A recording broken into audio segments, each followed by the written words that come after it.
दोस्तों नमस्कार। हवा चल रही है ठंडी ठंडी और मैं बैठा हूँ हमारे बाहर बैठा हूँ हमारे छत पर। तो अब आज हमारे पास एक है CPU, ठीक है। इसको हम खोलेंगे और देखेंगे किस तरह से कनेक्शंस होते हैं इसके अंदर। चलिए पूरा खोलते हैं इसको।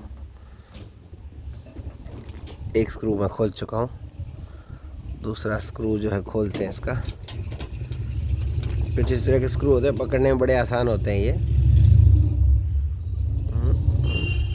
मैंने खोल लिया। 2 स्क्रू इस तरह के स्क्रू, ठीक है। अब मेन काम तो अब होगा। ढक्कन उतारते हैं इसका और अब आपको बताते हैं। देखो सबसे पहले ये है हमारा मेन सप्लाई। देखो कितने सारे तारों का जमघट इसमें लगा, अलग अलग कलर के तार लगे हुए हैं। ये जो है मेन सप्लाई है और इसका पीछे जो है यहाँ पर इसका जो फ़ैन है यहाँ पर देखो, ये सप्लाई, ये पूरा डिब्बा इससे कनेक्ट है, जिसके अंदर आपको 2 ऑप्शन मिलते हैं। एक तो ये फ़ैन वाला ऑप्शन मिलता है और एक ये जो सॉकेट है मेन, जो 3 पॉइंट वाली, ठीक है। इतना ही इसका काम होता है और ये पूरे कंप्यूटर को सप्लाई देती है। ये 501 रुपये में आती है, 500-600 रुपये में। अच्छी लो इंटेक्स कंपनी की, अलग अलग कंपनी की आती है, 501 रुपये की आती है। ये सप्लाई ख़राब हो गई थी, मैंने चेंज करी है अभी इसको। और ये जो है पुराना ओल्ड DVD राइटर है, बल्कि किसी काम का नहीं है ये, अब तो खैर यूज़ नहीं करता कोई। अब इससे देखो कितने सारे तारें निकल रही हैं। अगर आप इन तारों को गिनो तो आप कंफ्यूज हो जाओगे, लेकिन कुछ मेन तारें मैं आपको बता देता हूँ। यहाँ पर देखो, ये है सेटा, ये तो साटा केबल है, इसका कोई मतलब नहीं है इससे, ये अलग कनेक्शन है इसके। देखो ये जो मदरबोर्ड, ये जो बोर्ड है ना पूरा इसका, इस बोर्ड में सारे कनेक्शन किए हुए हैं, ठीक है ना। ये देखो साटा का भी इससे किया हुआ है, ये हार्ड डिस्क के पावर केबल भी इसी से आ रहे हैं। यहाँ पर साटा मैंने कितनी लगा रखी है आपको बताऊँ, 1-2 ही लगी है अभी तो इसमें। यहाँ पर लगी है इधर साइड में, दो पॉइंट लगे हुए हैं। क्यों? क्योंकि इसमें 2 हार्ड डिस्क है, इसलिए। अब आपको दिखाते हैं हम। कई लोग पूछते हैं ब्लाइंड अपने हमारे कम्युनिटी में कि ये जो आप कहते हो SSD क्या होती है। आपको SSD दिखाते हैं। SSD, this is the SSD। ये है SSD। इसके अंदर 2 पॉइंट लगे हुए हैं। एक तो ये है साटा केबल, फीते की तरह होती है, और दूसरी जो होती है वो होती है पावर केबल। ये देख सकते हैं अब, ये पावर केबल है।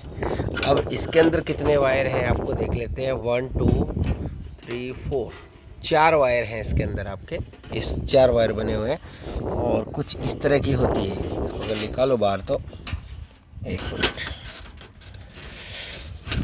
ये देखिए इस तरह की पिन होगी, अगर आपको दिख रही हो तो। इस तरह की पिन है, ये मेरे हाथ में है और अब देख सकते हैं आप, इस तरह की पिन है ये। यहाँ पर पॉइंट दिया, वापस इसको इसमें सेट। ये उल्टी भी नहीं लगती। आप सोचोगे ख़राब हो जाएगा, कहीं उल्टी लगा दे, उल्टी लगेगी नहीं, कितनी कोशिश कर लो। ये लगेगी तो सीधी लगेगी और एक हाथ से लगा सकते हैं, ऐसा कुछ नहीं है। देखो मैंने लगा दी एक ही हाथ से, दूसरे हाथ में फ़ोन पकड़ा हुआ है, एक हाथ से लगा दी। ये सट्टा ले, एकदम छोटी सी डिब्बी जैसी होती है ये, इसको यहाँ रख देते हैं, ठीक है। अब ये लगी हुई है इसकी हार्ड डिस्क, मेन बड़ी हार्ड डिस्क 2 TB की। इसको ऊपर करके दिखाता हूँ आपको। ये देखो, ये जहाँ मेरी उंगली है, ये हार्ड डिस्क है। इसके अंदर प्लेट्स लगी होती है और एक अंदर मोटर लगी होती है, हेड लगा होता है। यहाँ पर वही कनेक्शन जैसा उसमें किए हैं वैसा ही कनेक्शन इसमें ही है। एक तो साटा केबल है और एक है ये वाली पावर केबल। साटा केबल एकदम जैसे फीता होता है, जैसे अपनी लीड होती है टेप रिकॉर्डर की, वैसी पूरी वैसी बनी होती है। उसमें एक ही ऐसा बार स्लिप चढ़ी होती है, एक ही तार होता है और अंदर तारें होती है खूब सारी। ये बाकी तो है। अच्छा अब इधर चलते हैं। ये देखिए फ़ैन है इसका, ये वाला। ये फ़ैन मदरबोर्ड को ठंडा करता है। आपका कंप्यूटर का जो मदरबोर्ड है उसको ठंडा करेगा। इसके नीचे हीट सीक लगा है जो कि अपने प्रोसेसर को ठंडा रखता है। तो प्रोसेसर, क्योंकि अगर कंप्यूटर सारे दिन चलेगा तो आग भी तो लग सकती है ना, इसलिए इसको ठंडा करने के लिए यहाँ पर लगा होता है फ़ैन। और इसकी गर्मी को निकालने के लिए ये सप्लाई के अंदर जो फ़ैन लगा होता है वो होता है, ठीक है। अब यहाँ पर काफ़ी सारे कनेक्शन देखिए, पीछे देखते हैं अपन। ये जो डिब्बे से लगे हुए हैं ना, ये किसके लिए है? यहाँ पर USB जो पीछे लगी हुई है, USB और अपना ये इंटरनेट ईथरनेट कनेक्शन। इसके अलावा यहाँ पर 4 USB लगी हुई है इसमें पीछे, और एक ये जो है ये वाला ये लगा हुआ है इसके मॉनिटर के लिए, पुराना जो मॉनिटर आया करता था। और यहाँ पर हमने ग्राफिक कार्ड लगाया है, देखिए ये ग्राफिक कार्ड है, इसके अंदर भी एक फ़ैन लगा हुआ है, इस ग्राफिक कार्ड में भी फ़ैन लगा हुआ है। और इसके कनेक्शन भी ये देखिए यहाँ पर, यहाँ कनेक्शन है इसके, ये रहे इधर लेफ़्ट की तरफ। आप उंगली लगाएंगे आपको छूने से ही पता लग जाएगा कौन सा कनेक्शन कहाँ लगा हुआ है, ठीक है ना, ये है। और फ़ैन के नीचे अपना मदरबोर्ड और सारा सिस्टम लगा हुआ है। प्रोसेसर नीचे लगा होता है ताकि ये गर्म नहीं हो। और ये रैम है, 2 रैम लगी हुई है इसमें, ये देखिए। इसको निकालना हो ना तो बस आप ये लॉक्स, ये 2 लॉक दिए, एक इधर की तरफ और एक इसके इधर की तरफ, ये रहा, ये 2 लॉक दिए गए हैं। बस लॉक्स को आपको खोलना है, दोनों तरफ से रैम ऊपर आ जाएगी, बाहर निकाल कर साफ़ कर लो। जो कचरा वचरा अगर आपको लगता है यार कचरा आया हुआ है, क्या आया हुआ है, तो उसे साफ़ कर लो और बस फिर आप फ्री हो, फिर कोई टेंशन नहीं है। अब बात करते हैं इसके कनेक्शंस की। देखिए मेन पावर कनेक्शन यहाँ से निकलती है, जो अपने इस स्विच के अंदर जाती है, मेन स्विच के अंदर। इसके अंदर कितनी वायर है आपको बताता हूँ, 1 2, हाँ 1 मिनट रुको, तार चिपकी हुई है सारी, देख लेता हूँ मैं कितनी है, 1 2 3 4 वायर लगी हुई है इसमें, ठीक है। और एक वायर लगी हुई है ये वायर, ये वाली, ये देखिए मेरे हाथ में, ये किसकी है, ये इधर साइड के, जो इधर पैनल पे जो ये ये ऑप्शन दे रखे हैं ना, ये वाले USB माइक्रोफोन, इन सब की तारें हैं ये। और ये है इसका चौक वाला बटन, वो क्या बोलते हैं इसको, जो कंप्यूटर अगर हैंग हो जाए तो उसको दबाकर आप फोर्स स्टॉप कर सकते हो इसको। और ये बटन है, ये पावर का बटन है, जिसके अंदर मैं आपको तारे दिखा रहा था, यहाँ पर इसके अंदर जाती है ये वायर, ये देख सकते हैं आप, इसके अंदर जा रही है वायर है, आपको दिख रही होगी अच्छे से, ठीक है। तो ये कनेक्शन है। यहाँ पर इसमें कुछ ये होते हैं वायर जो इस कनेक्शंस को संभालते हैं, यानी कि 1 2 3 4 वायरें लगी हुई दोनों में, ठीक है। और ये वायरें जो है कहाँ आ रही है, ये वायरें यहाँ से जाएंगी, यहाँ से जाएंगी, यहाँ से जाएंगी और यहाँ पर आ जाएंगी। ये देखो मेरे हाथ में है मैंने पकड़ रखा है इन वायरों को। और इनके कनेक्शन यहाँ पर है नीचे पोर्ट के स्टार्ट में पावर के इनके कनेक्शन दिए हुए हैं। और ये जो कनेक्शन है ये आपका खुद देखो उठाकर, कुछ नहीं टूटता है इसका। ये कनेक्शन जो, ये वायर जो है ये इस इधर वाले पैनल में जा रहे हैं, ये जो USB वाले में, ठीक है। और पीछे जो USB होती है वो मदरबोर्ड के अंदर लगी होती है, इसलिए इसमें वायर लगाने की ज़रूरत पड़ती नहीं है। आगे वाले जो आगे के पैनल में जो होते हैं ना, कई बार लोग कहते हैं आगे वाले USB काम नहीं कर रहा, तो ये इन वायर्स को चेक कीजिए आप। ये वायर जो होती है ना USB से लेकर यहाँ तक जाने वाली, तो इनके या तो ये शॉर्ट हो जाती है, ढीली पड़ जाती है। तो कई बार अपन ध्यान नहीं देते, कंप्यूटर के अंदर चूहे घुस जाते हैं। मेरे एक पहले कंप्यूटर तो उसमें चूहा घुस गया था, एक तार काट दिया उसने सारे। ये सारी तार जो है इस डिब्बी से आती है, सप्लाई से। और ग्राफिक कार्ड भी मैंने आपको दिखा दिया, ये भी दिखा दिया। और इसमें एक और कोई चीज़ काम की देख के बताता हूँ आपको, सब कुछ है इसमें। और एक इसमें सेल भी लगा हुआ है, वो बटन सेल, जो कि 3220 बोलते हैं क्या उसको, अलग अलग मॉडल के अलग अलग प्रोसेसर के होते हैं। वो सेल इसकी मेमोरी को तैयार रखने के लिए, अगर आपको लगता है जैसे आप कंप्यूटर शट डाउन करते हैं और टाइम बिगड़ जाता है, इसका मतलब कंप्यूटर का सेल खत्म हो गया, सेल आप निकाल कर नया डाल सकते हैं। बिल्कुल आसानी से निकल जाता है, उंगली से करोगे ऊपर की तरफ आ जाएगा बटन सेल, जो अपने वो टॉकिंग वॉच में आया करता था ना, वो वाला।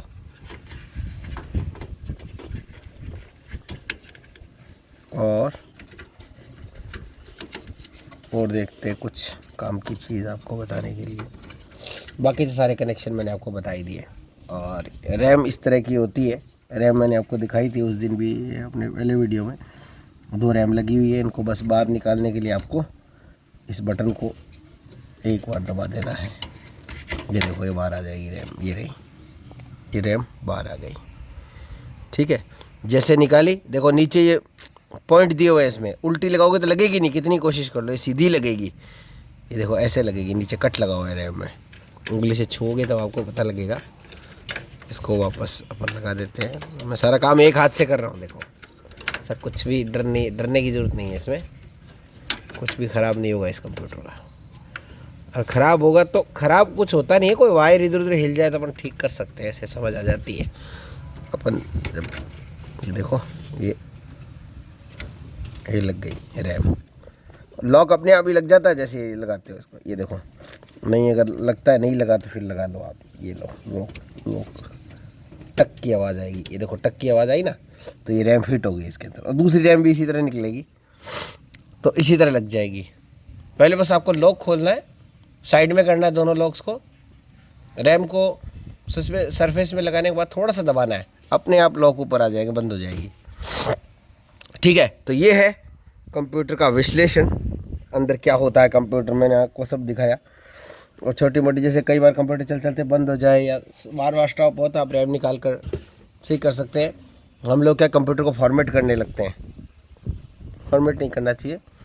तो आपको लैपटॉप भी खोल कर दिखाएंगे एक दिन, लैपटॉप में क्या क्या होता है। ठीक है ना, ये है। मुझे कोई डर नहीं लगता इनका, कोई तार वार कुछ नहीं हिलती, मैं ठीक कर सकता हूँ सब। ठीक है ना, तो ये पहले एक मेरा कंप्यूटर था, मैंने उसमें सब प्रयोग कर करके सीख रखा है। ये सारा इसका सिस्टम है, खुद असेंबल कर सकते हो कंप्यूटर। नए वाला तो मैंने खुद ही असेंबल किया, सारा सामान खुद लगाया, सारा कुछ भी इसके अंदर सब कनेक्शन वायर सब दिए होते हैं, बस आपको तो कनेक्ट करना है। कनेक्ट करना कैसे, कोई वायर किसी दूसरे पे लगेगी नहीं, कितना भी लगा के देख लो, वो पिन्स होती है सारी, कोई शोल्डिंग तो होती नहीं है। कोई वायर अगर किसी दूसरे में लगाना भी चाहोगे, जैसे ये जो हार्ड डिस्क है आपकी, ये वाला, ये क्या है, ये एक पॉइंट एक्स्ट्रा दिया हुआ है इसमें। अगर आपको एक हार्ड डिस्क और लगानी है तो यहाँ पर एक केबल आएगा हार्ड डिस्क टू, इसके अंदर कनेक्ट, इसके अंदर 1 2 3 4 पॉइंट है। वो चारों पॉइंट उसमें पूरे फिट होंगे तभी वो लगेगी, नहीं तो लगेगी नहीं, वो काम ही नहीं करेगा कंप्यूटर आपका। वो लगाने के बाद फिर वो पावर केबल यहाँ लग जाएगी। और जो ये है देखो, इस मदरबोर्ड में कितने स्लॉट है, 1 2 3 4 स्लॉट हैं आपके SSD मतलब साटा केबल के। तो 4 में से अभी 2 स्लॉट खाली पड़े, मैं 2 स्लॉट में चाहूँ तो 2 हार्ड डिस्क और लगा सकता हूँ अभी। तो इस तरह से आप कनेक्ट कर सकते हो अपने कंप्यूटर को, और इस तरह से रख सकते हो। कंप्यूटर में ज़्यादातर ख़राबी कुछ नहीं होती है, तो पावर सप्लाई की ख़राबी होती है।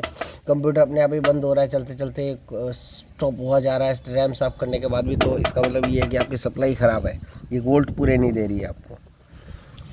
और अगर आपका सप्लाई का फ़ैन ठीक से चल रहा है तो फिर इसका मतलब सप्लाई सही है। ये फ़ैन पीछे वाला बंद हो जाएगा ना या धीरे चलेगा, तो इसका मतलब ये सप्लाई में प्रॉब्लम है। देखो पीछे सारे कनेक्शन है इसमें, मैंने सारे कनेक्शन देखो, यहाँ पर ये इसका VGA पोर्ट है। और ये पुराने वाले जो केबल आते थे ना, पुराने वाले कौन से, वो पुराने वाले जो गोल वाले कीबोर्ड वो हैं।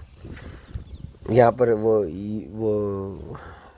नॉर्मल वाला लगाने के लिए है। ये है जो इसका वाईफाई के लिए मैंने डोंगल लगा रखी है, ये एक पॉइंट खाली है इसका। इधर मैंने कीबोर्ड की पॉइंट लगा रखी है। ठीक है, ये वाईफाई वाली, ये हाँ यही वाली है। ठीक है, और ये जो है यहाँ पर एक और है, यानी कि 4 है इसमें, और 3 यहाँ पर। ये एक तो माइक्रोफोन के लिए, एक बीच वाला जो है वो 3.5 जैक है, वो होम थिएटर के लिए, और ये लाइन इन के लिए। ठीक है, अब यहाँ पर चलते हैं। ये जो नीचे वाले पॉइंट है ये हैं उसके, किसके, ग्राफिक कार्ड के। एक तो इसके अंदर दिया हुआ है पुराने वाला CPU वो मॉनिटर, और यहाँ पर HDMI पोर्ट मैंने लगा रखा है, और ये है बस, और कुछ भी तो नहीं, सिंपल प्रोसेस है। और यहाँ पर ये इधर ये जो है देखो, ये बना हुआ ना फ़ोन के जैसा, ये है वो ईथरनेट कनेक्ट करने के लिए। और यहाँ पर अपनी पावर केबल लग जाती है, सिंपल है। क्या समस्या है बताओ, एकदम सही से समझ आ गया होगा आपको, मेरे को लगता है। कोई नहीं समझ आया तो फिर पूछ लेना, मैं फिर बता दूंगा। तो हम खुद कोशिश करेंगे तो सीखेंगे। बहुत बहुत धन्यवाद।